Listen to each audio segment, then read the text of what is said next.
I, 19 male, am in a nursing program. We do a lot of physical exams on each other to practice, which involves wearing shorts and tanks. It's important to mention I am permanently blind in one eye, am constantly running into walls, doors, railings, plants, people, animals, everything. As you can guess, I'm covered in bruised 90% of the time, on my blind side. In the course one day we were talking about signs of abuse and the teacher said constant bruising. I raised my hand and added that it's important to talk to the patient if they're an adult, before calling the police, as it could be something else. She asked for an example, so I rolled up my sleeve and explained that the bruises were from door handles of the school, which were varying colors and heights. She nodded and agreed. She said, with children we call the second we suspect abuse. With adults we attempt to talk to them first, and if their reason seems veiled, we don't call. The lessons continued, and a weekish later the cops showed up to my door. They told me they got a report that I was being physically abused and I was always covered in bruises.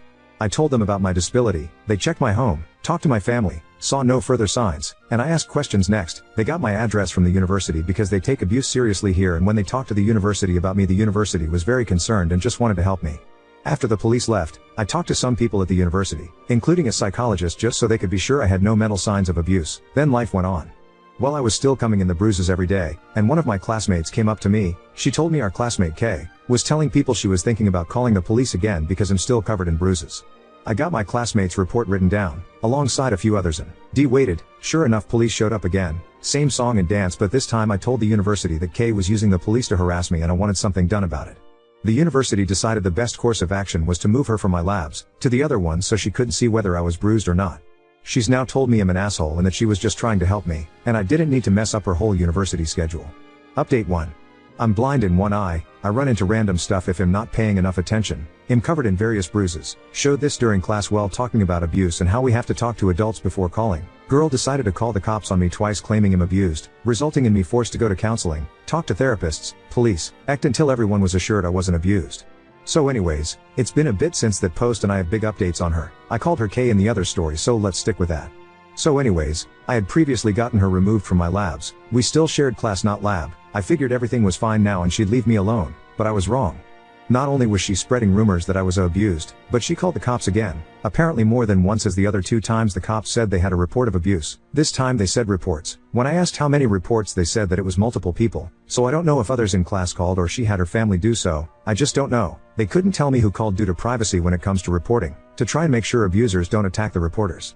Apparently my university had attempted to stop them when the cops spoke to them, but the cops had to check anyways, so they came after talking to the university anyways. And again we did the same song and dance. I told them I felt like someone was using the cops to harass me, and the cops took this. They said no one would show up and anyone that calls would now have their name taken down, and if they call after being told not to, they'd be charged with harassment.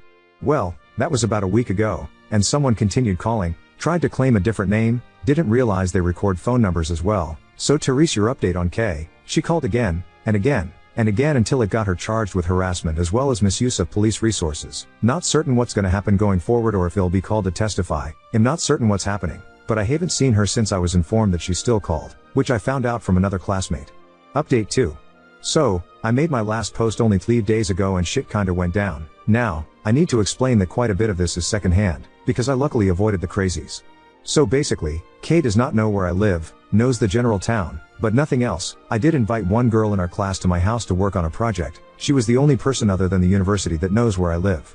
Kay knows this, because her and girl who I'ma call Lily, are kinda not related. Lily's cousin is married to Kay's cousin, so they knew each other prior to the program but not really well. And Lily is also the one that told me about Kay still calling even after the police promised me they would not show up again, which they haven't. They just started taking down the numbers and keeping track of who called, when, and did they call after being told not to. So basically, Kay knew me and Lily were paired up for the project, knew Lily came to my house, did not know where the house was, or what it looked like, just that it was in a town X kilometers away from where they were.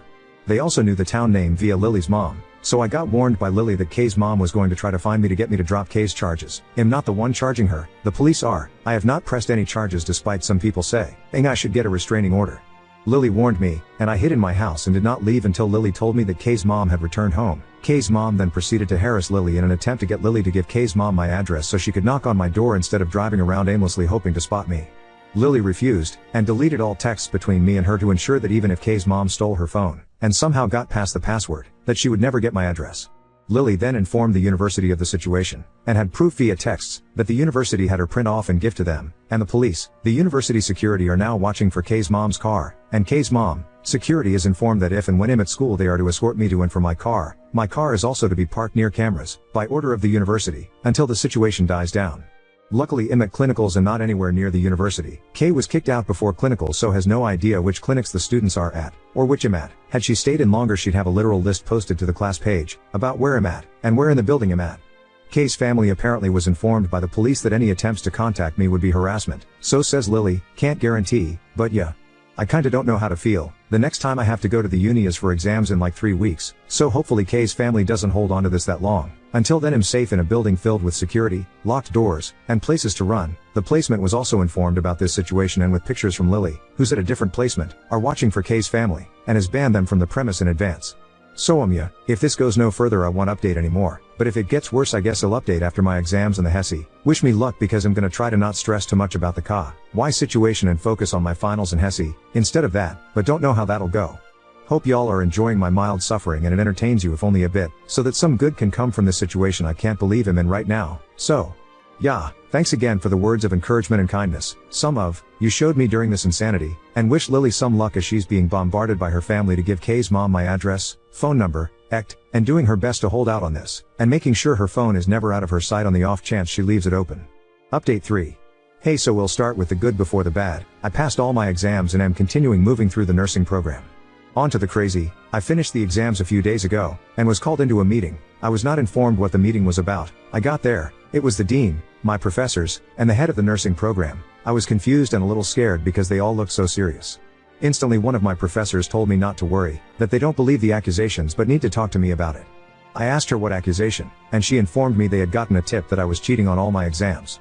At that point I just wanted to curl into a ball and cry, because in my area that's something that can get you banned from every university. Cheating on exams is instant expulsion and it'll mean you have very little options or future as other universities won't accept you either. I told them it wasn't true, I'd never cheat on an exam. They said that they were having IT check my account that I used to sign into the computer for suspicious activity, and that if they found any it'd be expelled instantly, but if they didn't, they'd take it as a false accusation, and would be contacting the police as they had an idea of who had given the tip. At that point I hadn't even considered that it might be a final attempt for Kay to ruin my life. He was the last thing on my mind because luckily Haven had to be involved in her case. The cops have enough evidence from her repeated phone calls, and the recordings, and that she ignored the order to stop calling them about me. After less than a day I was informed by the professors they found no evidence of cheating, and they were forwarding the number of who called and the situation to the police. The police then contacted me and informed me that this was done by a relative of Kay's, not Kay herself, as apparently she's being held till trial because she's a flight risk and tried to leave the country when was out on bail waiting for her trial. The cop highly suggested, like many of you, that I get a restraining order against her family, and anyone she's friends with, and make it a crime for people to contact me on her behalf, as they can't arrest the person who called the tip on me, due to the fact that they have no evidence the person truly didn't think I cheated or something like that. They said it wasn't worth pursuing the person for harassment as it'd most likely get nowhere and make my situation worse not better. I will now be going through with getting one hopefully. The university is actually helping with this process as they feel responsible for me getting put in this position, and they don't lie how powerless they were to really stop any of what was happening to me, other than banning them from the property. I was told I'd never see Kay on the property again, which tells me she has been officially expelled. So yeah, this is hopefully the last update. I really don't want to update again. I didn't want to update this time because I just feel like I'm living a nightmare at this point, but people kept commenting update him, so here it is I guess, the hopefully conclusion to my story. I'm in the process of getting a restraining order, and I've passed my courses, avoided Kay for a while, and am slowly losing my sanity. Update 4. I'm doing well in my course, passing my midterms and I'm getting 70s and 80s and everything. The construction in the nursing wing of my uni is done so I'm not running into as much stuff. The occasional time my cat decides to jump in front of me and trip me into a wall, sure, but other than that I'm doing well. I have a restraining order against Kay, and I was assigned an officer who if I receive any texts or calls from her or her family I forward them to him and he handles it. Kay's family has backed off and gave up on trying to talk to me, as they were informed they'd just make things worse for Kay. She's not getting jail time, but a lot of community service and parole I believe, unless she contacts me again. I haven't paid a lot of attention to it though because when I first uploaded this I had finals coming up and now I'm halfway through the next semester, and she was expelled from the course due to the criminal charge. She does now have a criminal record and so it's unlikely she'll be allowed to take the nursing program anywhere, so she's now stuck with an at least $20,000 student loan that got her nothing and nowhere, going off how high my loan was by time we were in classes together. I'm just trying to move on with my life, and get things moving. I'm done trying to defend myself from those questioning if I can be a nurse or not. I'm done arguing with people about my medical history. I just wanted to give this final update to those who stuck with this insanity this long. But yeah, here's hoping that's the end of the problems they'll have in university. So thanks again to everyone who helped me realize I wasn't crazy or the asshole, because I was actually a victim of abuse in the past. Haven't been for a long time, but I still question my choices and decisions a lot more than I think I should be. And I have gotten back in therapy a bit heavier because this situation made me realize I haven't finished working through my problems as much as I thought I did. Now on to second story. Best friend kissed me during a drunken sleepover, after I had moved on, and now our friendship is falling apart. My friends have known this about me for years, and it just feels like they want me to break my principles for the sake of doing it, which feels toxic to me. I am pretty sure I am in the right, but my friends heavily disagree, so I wanted to ask for outside opinions. I've always been prideful, to what some would call a fault, but I would call the lack of pride I witnessed the same if I was being brutally honest, an asshole, so maybe we're just different people. I've had the same friend group for most of my life, we're all mid-20s. I do not believe in the whole break up / get back together, or the yes, no, yes, no thing. If you say you don't want me, end of story, we can close that book and get back to where we were, no problem, and I won't bring it up again. 6-ish weeks ago, I finally got up the courage to ask out my best friend, someone I had feelings for a long time before this. She wasn't interested, and I accepted that right away, because why would I not? We've been friends for a long time, and I didn't expect anything from her. I did distance myself for just a little bit, to get over the awkwardness, but within a little over a week, it was like nothing happened, and I was glad. At least, until this last weekend, where during a sleepover with all of our friends at my place, she kissed me. No one else was paying attention, and I was kind of in shock, so I just pulled away, and shook my head. I honestly figured she was plastered and that would be the end of it. We all had been drinking a lot, and I wasn't even going to bring it up. Next morning, I wake up, and she, as well as a couple of our friends are gone. The ones that were still there were really angry. No matter how I try to explain where I'm coming from, I'm apparently not understanding how hard it was for her to confess, and that she felt humiliated by my reaction. I told them that they all knew how I felt about this kind of thing, and they started talking about how it was a different situation, and that my response was heartless. Update 1. Though at the same time, I'm mostly posting this for me, shouting into a void, because I feel slightly rock bottom right now, and my gut is telling me to quit my job, pack my shit and leave the state, leave this half of the country, TBH, because life here is unsalvageable for me. I got family out west who'd let me stay for a while, and every second I consider it, it seems like a better idea. I also wanted to start by saying I would like to explain my position a little bit better, so just skip the next 2 paragraphs if you don't want to hear it. Tried to make your starting point easy to find, sorry if it didn't work, but I do want the chance to explain myself a little better. I was a wreck writing the first one, and looking back over it, I didn't give many details regarding my reasons, or how I feel about it, outside of avoiding the situations. I do not view myself as an epic badass or whatever else everyone was commenting on the last post. In fact, I do understand that to many, this is a pretty fatal flaw in my personality.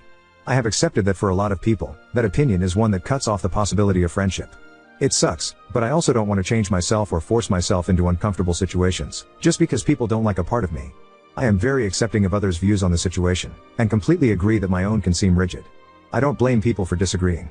I think that plenty of people could have a wonderful relationship in that situation. I only even brought this up because it matters to the story. However, I also know that when it comes to relationships, it would not be fair to either party, in a case like this.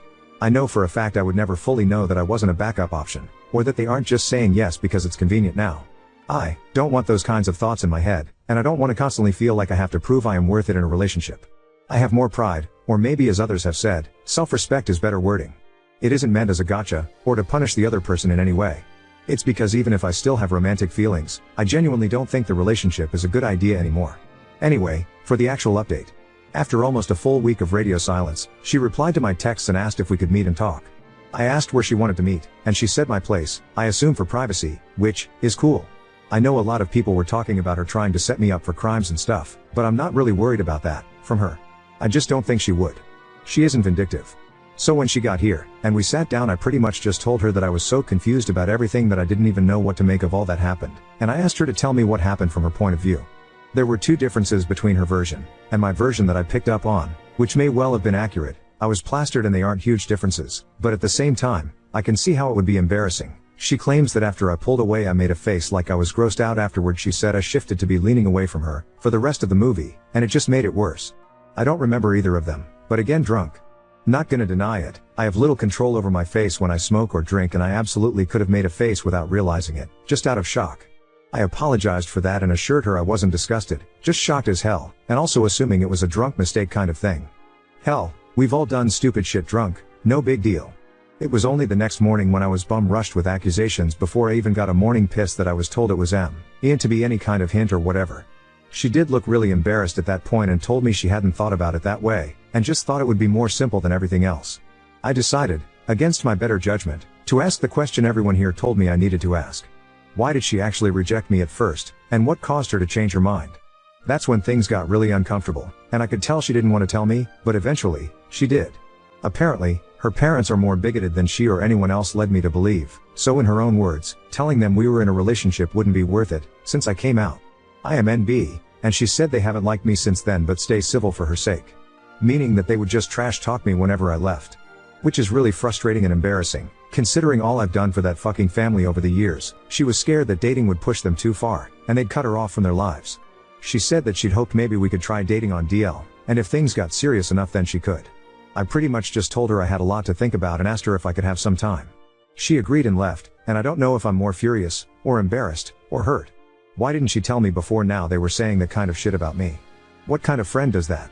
I'm not saying she had to cut them off or stop seeing them. I totally understand weird dynamics with parents, believe me, but maybe tell me that they have an open disgust and hatred for my existence before I decide to help them with household chores and treat them like I would family. I mean, I grew up with these people. For God's sake, I thought of her mother as a better one to me than my own, not a high bar, but she was doing cartwheels 50 feet over it in my eyes. I am so sick to my stomach with grief. I'm pretty sure we aren't gonna be able to be friends anymore, and it just hurts. I grew up with her, she is the first person other than my dad I came out to, and I never ever thought there would be anything she would do that I couldn't forgive her for, but making a fool out of me for years, then suggesting we date quietly so her family doesn't have to know she's with the local freak show just feels way too far. I want to forgive her, but she's not even sorry, she didn't even apologize for anything. I want to see her reasons, I want to give her the benefit of the doubt but it just hurts. I'm not sure if I wish I hadn't followed the advice or not, right now, even though I know it's better to know. I am glad, at least that I will know to stop wasting time, labor, and money on people who hate me. But to know that they hate me is so painful.